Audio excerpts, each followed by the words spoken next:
Study IQ IAS, आपका selection हमारा मिशन। How did the Mughals invade India? Welcome to study IQ। मेरा नाम है आदेश सिंह। आज की कहानी है भारत में मुगल साम्राज्य की स्थापना की। दोस्तों, भारत दुनिया के कुछ उन चंद देशों में है जिसका इतिहास काफी कॉम्प्लेक्स लेकिन फिर भी काफी इंटरेस्टिंग रहा है। पिछले 5000 सालों में यहां कई सभ्यताओं का जन्म हुआ जो दुनिया भर के लिए मिसाल बनी। अपनी डाइवर्सिटी के चलते इस देश ने कई तरह के छोटे बड़े किंगडम्स और रूलर्स भी देखे जो आपस में संघर्ष करते रहे। लेकिन दोस्तों, भारत में कई ऐसे साम्राज्य भी हुए जिन्होंने पूरे इंडियन सबकॉन्टिनेंट को यूनाइट करने का काम भी किया। इनमें एंशिएंट इंडिया के मौर्य और गुप्ता एम्पायर का उदाहरण सबसे महत्वपूर्ण माना जाता है। लेकिन फिर कई सालों के संघर्ष और कॉन्फ्लिक्ट के बाद मिडीवल इंडिया में भी एक ऐसे ही साम्राज्य की स्थापना 16th सेंचुरी में हुई जिसने भारतीय राजनैतिक इतिहास को बदल कर रख दिया। ये इतिहास मुगल साम्राज्य के नाम से जाना गया, जिसकी स्थापना 1526 में ज़हीर-उद-दीन मोहम्मद बाबर ने की। इस वीडियो में हम इस बात पर भी चर्चा करेंगे कि मुगल साम्राज्य की स्थापना भारत में कैसे हुई। इस वीडियो में हम जानेंगे उन कारणों के बारे में जिनके चलते सेंट्रल एशिया के फरगाना वैली में जन्म लेने वाले बाबर ने भारत के पावरफुल दिल्ली सल्तनत पर अटैक करने की हिमाकत की और सुल्तान इब्राहिम लोदी को हराकर उस मुगल डायनेस्टी की स्थापना की जो इंडियन सबकॉन्टिनेंट में अगले लगभग 200 सालों तक अपने डोमिनेंस को बरकरार रखता है। तो चलिए शुरू करते हैं मुगल्स के इंडियन इन्वेजन की दास्तान को। बैकग्राउंड। दोस्तों, मुगल्स का इंडियन इन्वेजन कोई एक्सीडेंटल इन्वेजन नहीं था, बल्कि ये सेंट्रल एशिया और इंडिया में हो रहे कई इंपॉर्टेंट पॉलिटिकल डेवलपमेंट्स का आउटकम था। इस कहानी की शुरुआत होती है बाबर के इन्वेजन के लगभग 100 साल पहले यानी 15th सेंचुरी से, जिस दौरान नॉर्थ इंडिया और सेंट्रल और वेस्ट एशिया में पॉलिटिकल सिचुएशन काफी अनस्टेबल थी। सबसे पहले बात करते हैं नॉर्थ इंडिया में चल रहे पॉलिटिकल स्ट्रगल के बारे में। Struggle for empire in north India. दोस्तों, 14th सेंचुरी के एंड तक दिल्ली सल्तनत काफी वीक हो चुकी थी। 1398 में तैमूर के इन्वेजन ने सल्तनत के डिक्लाइन के प्रोसेस को और ज्यादा गति दे दी जब तुगलक किंग को अपनी कैपिटल छोड़कर भागना पड़ा। इस क्राइसिस के चलते कई प्रोविंशियल गवर्नर्स और ऑटोनोमस लीडर्स अपनी इंडिपेंडेंस डिक्लेयर करने लगे। डेक्कन के अलावा ईस्ट में बंगाल और वेस्ट में सिंध और मुल्तान सबसे पहले दिल्ली सल्तनत से अलग हुए। जल्द ही गुजरात, मालवा और जौनपुर के गवर्नर्स ने भी अपने अपने इंडिपेंडेंस का ऐलान कर दिया। अजमेर से मुस्लिम गवर्नर के एक्सपल्शन के बाद कई राजपूताना स्टेट्स ने भी अपना इंडिपेंडेंस असर्ट करना शुरू कर दिया और ग्रेजुअली डिफरेंट रीजन्स के बीच एक बैलेंस ऑफ पावर इमर्ज हुआ। वेस्ट में गुजरात, मालवा और मेवाड़ ने एक दूसरे की पावर ग्रोथ में चेक्स एंड बैलेंसेस क्रिएट किए। वहीं ईस्ट में बंगाल की पावर को ओडिशा के गजपति रूलर्स और जौनपुर ने बैलेंस किया। तैमूर के इन्वेजन के बाद 1414 से 1451 तक दिल्ली पर सैयद डायनेस्टी का रूल रहा जो कंपैरेटिवली वीकर थे। उधर पंजाब में कई अफगान सरदार्स ने भी खुद को पावरफुल बना लिया था। इन अफगान्स में से सबसे इंपॉर्टेंट सरदार थे बहलोल लोधी, जिनको सिरहिंद का इक्ता यानी एक तरह का लैंड रेवेन्यू दिया गया था। बहलोल लोधी ने 1451 में दिल्ली पर कब्जा जमाया और यहां से लोधी डायनेस्टी की शुरुआत हुई। इसके बाद गंगा यमुना वैली पर आधिपत्य जमाने के लिए लोधी और जौनपुर के रूलर्स के बीच लंबी लड़ाई चली। 15th सेंचुरी के एंड में लोधीज ने जौनपुर पर कब्जा जमाया, जिसके बाद नॉर्थ इंडिया में पॉलिटिकल सिचुएशन में काफी बदलाव हुए। जौनपुर की विक्ट्री के बाद लोधीज ने ईस्टर्न राजस्थान और मालवा की तरफ भी अपना एम्पायर एक्सपैंड करना चालू किया।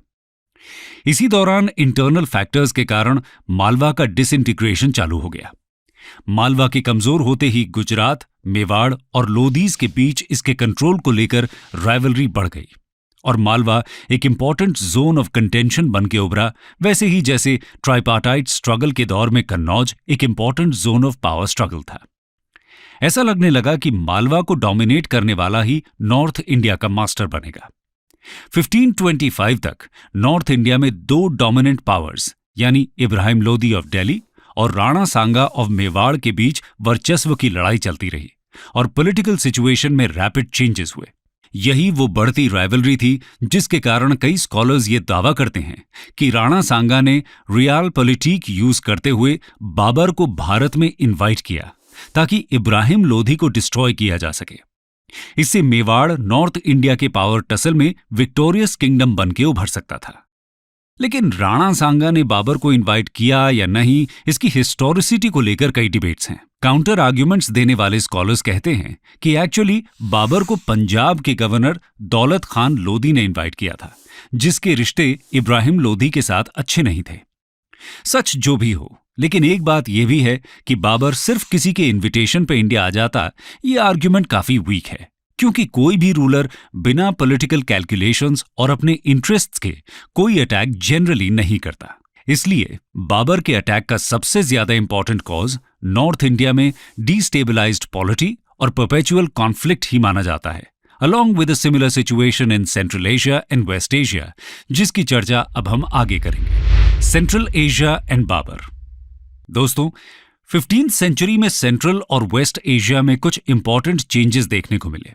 14th सेंचुरी में मंगोल एम्पायर के डिसइंटीग्रेशन के बाद तिमूर ने ईरान और तुरान को एक सिंगल रूल में यूनाइट किया।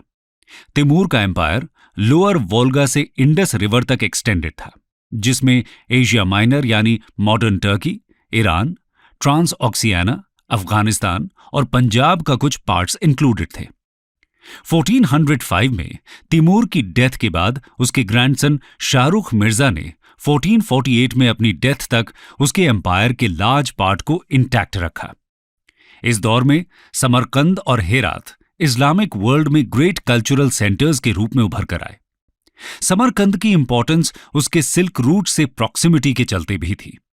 15th सेंचुरी के सेकेंड हाफ में तिमुरिड्स की पावर रैपिडली डिक्लाइन होने लगी, जिसका मेन कारण था एक तिमुरिद ट्रेडिशन जिसके तहत एम्पायर को आपस में पार्टीशन कर दिया जाता था। ये डिवाइडेड प्रिंसिपैलिटीज आपस में लड़ती और उलझती रहती थी। इस बीच दो नए एलिमेंट्स को अपॉर्चुनिटी मिली। पहले थे नॉर्थ के उज़्बेक्स, जो कि एक टर्को मंगोल ट्राइब थी। ये एक सुन्नी सेक्ट के थे। दूसरे थे सफाविद्स, जिनका राइज वेस्ट में हुआ, जो शिया सेक्ट के थे। इन दोनों में सेक्टेरियन राइफ होना लाजमी था। एक तीसरी पावर ईरान के वेस्ट में उभर कर आई। ये थे ऑटोमन टर्क्स। इस तरह से 16th सेंचुरी एशिया में तीन माइटी एम्पायर्स के बीच कॉन्फ्लिक्ट का सीन सेट हो चुका था। खैर, 14 साल की उम्र में बाबर ने फरगाना को सक्सीड किया, जो ट्रांस ऑक्सियाना में एक छोटा सा स्टेट था। उज़्बेक डेंजर से बेखबर तिमुरिद प्रिंसेस आपस में ही लड़ते रहे। बाबर ने भी अपने अंकल से समरकंद को कॉन्कर करना चाहा, जिसमें 2 बार उसकी जीत भी हुई, पर वो अपनी जीत को सस्टेन नहीं कर पाया और दोनों बार तुरंत ही वो समरकंद हार भी गया। दूसरी बार उज़्बेक चीफ शबानी खान ने बाबर को डिफीट किया और समरकंद पर कब्जा कर लिया। जल्द ही शबानी खान ने बाकी बचे तिमुरिद किंगडम्स को भी ओवररन कर दिया, जिसके चलते बाबर को फोर्सफुली काबुल की तरफ मूव करना पड़ा, जिसको बाबर ने 1504 में कॉन्कर किया। 14 साल तक बाबर ने अपने होमलैंड समरकंद को वापस कॉन्कर करने का इंतजार किया। हेरात में रूल कर रहे अपने अंकल से बाबर ने हेल्प मांगी, पर वहां से भी इनकार कर दिया गया। अल्टीमेटली हेरात पर भी शैबानी खान ने कॉन्कर कर लिया। अब उज़्बेक्स और सफाविद्स में डायरेक्ट कॉन्फ्लिक्ट हुआ, क्योंकि दोनों ही हेरात पर रूल करना चाहते थे। मर्व के पास हुई 1510 की एक फेमस बैटल में सफाविद रूलर शाह इस्माइल ने उज़्बेक शबानी खान को डिफीट कर दिया और सफाविद्स ने बाबर को समरकंद का रूलर बनाया, पर उसको इंडिपेंडेंट न मानकर एक तरह से गवर्नर की तरह ट्रीट किया। लेकिन बाबर का कंट्रोल समरकंद में फिर से कमजोर पड़ गया विद उज़्बेक रिवाइवल। उज़्बेक्स ने बाबर को फिर से डिफीट कर दिया। इसके साथ ही ऑटोमन सुल्तान ने 1514 में सफाविद डायनेस्टी को भी डिफीट कर उन्हें कमजोर किया और समरकंद पर उज़्बेक्स को रूल करने के लिए छोड़ दिया। इससे उज़्बेक्स का कंट्रोल समरकंद में और ज्यादा मजबूत हुआ, जो बाबर के सामने एक मैसिव चैलेंज था। इसके अलावा बाबर को अपनी नोबिलिटी से भी काफी ज्यादा रेजिस्टेंस फेस करना पड़ रहा था। इन सभी डेवलपमेंट्स के चलते बाबर के सेंट्रल एशियन एम्बिशंस सिर्फ एक फार फेच्ड ड्रीम की तरह रह गए और उसे मजबूरन इंडिया की तरफ अपना ध्यान केंद्रित करना पड़ा। चलिए अब देखते हैं बाबर के इंडियन कॉन्क्वेस्ट की कहानी।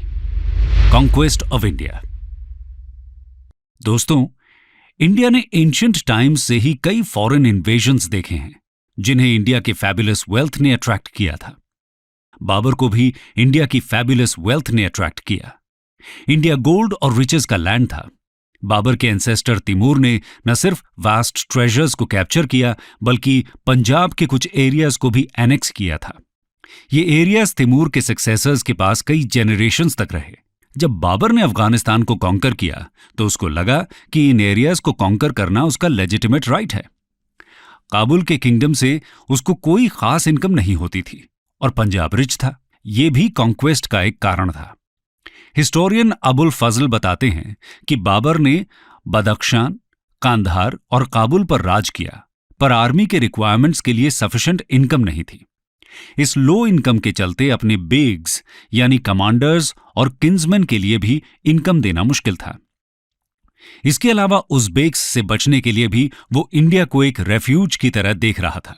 खैर, जैसा कि हमने पिछले सेक्शन में डिस्कस किया, नॉर्थ वेस्ट इंडिया में बाबर की एंट्री के लिए सिचुएशन सूटेबल थी due to perpetual conflict and weakened Lodhi kingdom. 1517 में सिकंदर लोधी की डेथ हुई, जिसको इब्राहिम लोधी ने सक्सीड किया। पंजाब के गवर्नर दौलत खान लोधी एक पावरफुल अफगान चीफ था जो भीरा के फ्रंटियर ट्रैक्ट्स को एनेक्स करके अपनी पोजीशन और स्ट्रांग करना चाहता था। 1518-19 में बाबर ने भीरा के पावरफुल फोर्ट को कॉन्कर किया। बाबर ने दौलत खान और इब्राहिम लोधी के पास लेटर्स और वर्बल मैसेजेस भेजे और ये मांग की कि टर्क्स को बिलोंग करने वाले एरियाज को सीड कर दिया जाए। बाबर के ऑनबॉय को दौलत खान ने लाहौर में कैप्चर कर लिया और मिलने से इनकार कर दिया। बाबर जब काबुल वापस गया तो दौलत खान ने भीरा को कैप्चर करके बाबर के एजेंट्स को हटा दिया। 1520-21 में बाबर ने फिर से इंडस को क्रॉस किया और भीरा और सियालकोट को कॉन्कर कर लिया। इन दोनों फोर्ट्स को हिंदुस्तान का ट्विन गेटवेज कहा जाता है। इसके बाद उसने लाहौर को भी कैप्चर किया, लेकिन कांधार में एक रिवोल्ट के छिड़ जाने के कारण उसको वापस लौटना पड़ा। 1.5 ईयर के बाद बाबर का अटेंशन फिर से इंडिया की तरफ हुआ। यही वो समय था जब बाबर के पास दौलत खान लोधी ने अपने बेटे दिलावर खान के अंडर एक एम्बेसी भेजी। ये एम्बेसी और कुछ नहीं बल्कि बाबर के लिए इंडियन इन्वेजन का न्योता था। दौलत खान का आर्ग्यूमेंट ये था कि इब्राहिम लोधी एक टायरेंट रूलर था और उसके नोबल्स उसका सपोर्ट नहीं करते थे, जिसके चलते बाबर के लिए ये बैटल आसान होगा। ऐसा भी कहा जाता है कि इसी दौरान राणा सांगा का एक मैसेंजर भी बाबर के पास आया था, जिसने बाबर को इंडिया इन्वेड करने को कहा। खैर, बाबर अब कन्विंस्ड था कि वो सही समय आ चुका है जब वो कम से कम पूरे पंजाब का कॉन्क्वेस्ट करे, अगर होल इंडिया का ना भी करे तो। 1525 में जब बाबर पेशावर में था तो दौलत खान ने फिर से साइड्स बदल के 30 से 40 हजार मैन की आर्मी के साथ सियालकोट को कैप्चर कर लिया और लाहौर की तरफ बढ़ने लगा, लेकिन बाबर के अप्रोच करते ही उसने सरेंडर कर दिया। इस तरह इंडस क्रॉस करने के सिर्फ 3 हफ्तों में ही बाबर पंजाब का मास्टर बन गया। अब चलते हैं भारत के इतिहास के one of the landmark events में गिने जाने वाले फर्स्ट बैटल ऑफ पानीपत की तरफ और जानते हैं बाबर के इंडिया कॉन्क्वेस्ट के फाइनल स्टेप यानी दिल्ली के कॉन्क्वेस्ट के बारे में। The first battle of Panipat. दोस्तों, पंजाब कॉन्क्वेस्ट के बाद बाबर ने दिल्ली की तरफ मार्च करना शुरू किया, जिसके चलते उसकी इब्राहिम लोधी से कॉन्फ्लिक्ट इनएविटेबल थी। 100,000 मैन और 1,000 एलिफेंट्स के साथ लोधी और बाबर का आमना सामना पानीपत में हुआ और 20 अप्रैल 1526 में बैटल ऑफ पानीपत स्टार्ट हुआ। बाबर के पास लगभग 12,000 मैन की आर्मी थी, लेकिन बाबर की आर्मी काफी इंफीरियर थी। गन पाउडर की जानकारी इंडिया में पहले से थी, लेकिन आर्टिलरी में उसका इस्तेमाल बाबर के आने के बाद ही कॉमन हुआ। लोधी की आर्मी ने वैलियंटली फाइट किया, लेकिन अल्टीमेटली बाबर की जीत हुई। बैटल ऑफ पानीपत को इंडियन हिस्ट्री का एक डिसाइसिव बैटल कहा जाता है, जिसने लोधी पावर को खत्म किया और दिल्ली और आगरा तक का पूरा एरिया बाबर के कंट्रोल में आ गया। इब्राहिम लोधी के ट्रेजर्स ने बाबर को उसके फाइनेंशियल डिफिकल्टी से बाहर निकाला, जो वो पिछले कई सालों से फेस कर रहा था। लेकिन दोस्तों, बाबर की समस्याएं खत्म नहीं हुई थी और उसका इंडियन कॉन्क्वेस्ट राणा सांगा और ईस्टर्न अफगान्स के रहते कभी पूरा नहीं हो सकता था। इस हिसाब से उसके सामने 2 बैटल्स और थे, एक राणा सांगा ऑफ मेवाड़ के अगेंस्ट और दूसरा ईस्टर्न अफगान्स के अगेंस्ट। इस एंगल से देखा जाए तो बैटल ऑफ पानीपत इतनी डिसाइसिव बैटल भी नहीं थी जितना उसको बताया जाता है। लेकिन इस बैटल का इंपॉर्टेंस इस बात से है कि इसने नॉर्थ इंडिया के डोमिनेशन के स्ट्रगल में एक नया फेज स्टार्ट किया। खैर, 1527 में बैटल ऑफ खानवा में बाबर ने राणा सांगा को डिफीट किया। 1529 में बनारस के पास अफगान्स और नुसरत शाह की कंबाइंड आर्मी से बैटल किया, जहां उसको कोई डिसाइसिव विक्ट्री नहीं मिली। लेकिन बिहार पर एक तरह की वेग सुजरेंटी का क्लेम करके अफगान से अग्रीमेंट किया और बाकी का ईस्टर्न रीजन अफगान्स के हाथ सौंप दिया। खैर, इस विक्ट्री के बाद बाबर को यह मालूम था कि सिर्फ इंडिया के रिसोर्सेज से ही एक स्ट्रांग एम्पायर बनाया जा सकता है और उससे बेग्स को सेटिस्फाई किया जा सकता है। इसलिए उसने एक फर्म स्टैंड लिया और इंडिया में रहने का फैसला किया और यहीं से इंडिया में मुगल एम्पायर की शुरुआत हुई।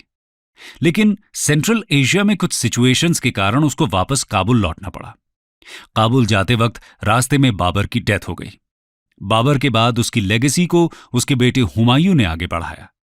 तो दोस्तों, ये थी दास्तान इंडिया के मुगल इन्वेजन की। आप क्या सोचते हैं इस विषय पर? हमसे जरूर शेयर करें। आपके कमेंट्स का मुझे इंतजार रहेगा।